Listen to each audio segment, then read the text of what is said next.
அது இருக்கிற காங்கிரஸ் ஆட்சியவே பிஜேபி ஆட்சியா மாத்திட்டு வருது ஒவ்வொரு மாநிலத்திலையும். அப்படி இருக்கும்போது விஜய் மாதிரி ஒருத்தர் தொக்கா மாட்டி இருக்கிறப்ப அவங்களுக்கு ஒரு பெரும்பான்மை இல்லாம சிக்கியிருக்காரு கரெக்டா.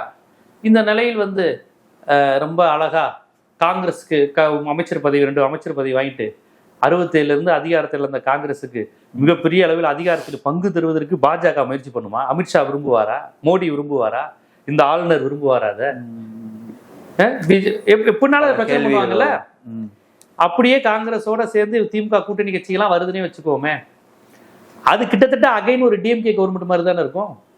Congress anti BJP Congress, anti BJP விடுதலை சிறுத்தைகள், ஆன்டி பிஜேபி இடதுசாரிகள், ஆன்டி பிஜேபி முஸ்லீம் லீக் வருமானு தெரியல, சரி வருதுன்னே வச்சுக்கோங்க. அப்ப கிட்டத்தட்ட அது ஒரு திமுக கூட்டணி சட்டசபை மாதிரி தானே இருக்கும். திமுக தான் அந்த இடத்துல இல்ல, அந்த இடத்துல தாவேகா இருக்கு. அப்ப திருப்பி திமுக அல்லாத ஒரு திமுக ஒரு ஆட்சி நடக்குது. இது ஆளுநரும் பிஜேபி விட்டுருவாங்க. திமுகவை விரட்டணும்னு நினைச்சதே இந்துத்துவத்துக்கு எதிராக இருக்கிறாங்க, டீலிமிட்டேஷனுக்கு எதிராக இருக்கிறாங்க, ஒரே நாடு ஒரே தேர்தலுக்கு எதிராக இருக்கிறாங்க. தொடர்ச்சியா நம்மளுடைய எல்லா மசோதாக்கள், வக்பு மசோதா எல்லாத்துக்கும் குரல் கொடுக்குறாங்க, நீட்டுக்கு எதிர்க்கிறாங்க. இதெல்லாம் தானே சொல்லி தானே பாஜக எதிரியா பாக்குது திமுகவை. இப்ப விஜய அதே அரசியலை பண்ண விட்டுருவாங்களா? அவங்க மாற்றத்திற்கான அரசியல் தான் வந்திருக்கிறாரு, அப்போ அதை செய்ய விட்டுருவாங்களா அப்படின்ற கேள்வி எழும்புது.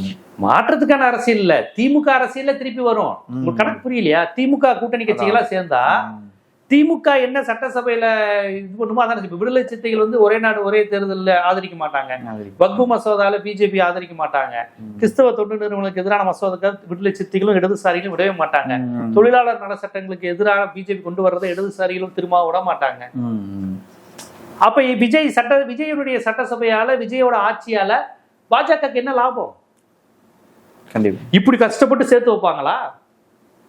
அதனால விஜயே பயப்படுவார். காங்கிரஸ் பிஜேபி எதிர்ப்பாளர்கள்லாம் சேர்ந்து ஒரு ஆட்சி மாதிரி அமைஞ்சிடக்கூடாதுன்னு அவரே பயப்படுவார். எடப்பாடியே சேர்த்துக்கிட்டு பண்ணலாமா அப்படின்னு கூட அவங்க யோசிப்பாங்க. ஆனா எடப்பாடி ஏற்றுக்கொள்ள மாட்டார்னு நினைக்கிறேன். ஏன்னு கேட்டீங்கன்னா, அவர் தனக்கு போட்டியா ஓபிஎஸ்ஸே வரக்கூடாதுன்னு நினைச்சுதான் கட்சியை விட்டு இது பண்றாரு. தனக்கு போட்டியா செங்கோட்டையனே வரக்கூடாதுன்னு சொல்லிதான் அவர் வரட்டி விடுறாரு. தனக்கு போட்டியா சசிகலாமா இருந்துடக்கூடாது, திருப்பி அந்த காலகட்டம் வந்துடும், சசிகலாமா வேணாங்கிறாரு. டிடிவி தினகரனை கட்சியில சேர்த்துக்க மாட்டேங்கிறாரு, சசிகலாவை வேணாங்கிறாரு, ஓபிஎஸ் வேணாங்கிறாரு, செங்கோட்டையனே வேணாங்கிறாரு. யாருமே என்னை தவிர்த்து பெர்சனாலிட்டியா ஆளுமையா இருந்துடக்கூடாது, எனக்கு மட்டும் தான் கட்சின்னு நினைக்கிறாரு இபிஎஸ்.